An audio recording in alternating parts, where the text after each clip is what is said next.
बरसों पहले की बात है। जंगल में तालाब के पास एक कछुआ और केकड़ा रहते थे। दोनों की आपस में गहरी दोस्ती थी। सारा दिन इकट्ठे रहते और जंगल की सैर करते।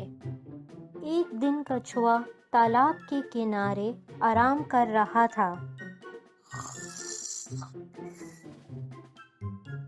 ये आवाज कैसी है? तुम फिक्र ना करो मेरे दोस्त, ये मैं हूँ। मैं तुम्हारी पीठ पे डंक मार रहा हूँ। हम दोनों तो बहुत अच्छे दोस्त हैं, फिर तुम ऐसा क्यों कर रहे हो? क्या करूँ दोस्त, डंक मारना मेरी आदत है और मैं अपनी आदत से मजबूर हूँ। मैं नदी पार जा रहा हूँ सैर करने के लिए। मैं अभी थोड़ा छोटा हूँ, मैं नदी में तैर नहीं सकता।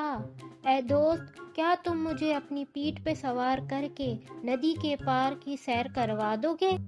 हाँ हाँ, क्यों नहीं, चलो। केकड़े को पहली मर्तबा नदी की सैर करने का मौका मिल रहा था, इसलिए वो बहुत खुश था।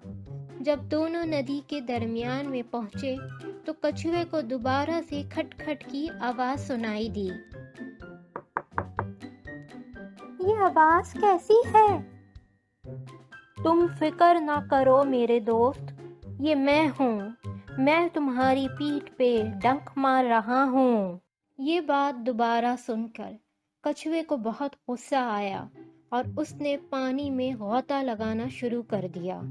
ये तुम क्या कर रहे हो मेरे दोस्त? मैं तो इस तरह डूब जाऊंगा नदी में। पानी में गोता लगाना मेरी आदत है और मैं भी अपनी आदत से मजबूर हूँ। कछुए ने पानी में गोता लगाया और केकड़ा पानी में डूब गया और केकड़े को अपनी किए की सजा मिल गई।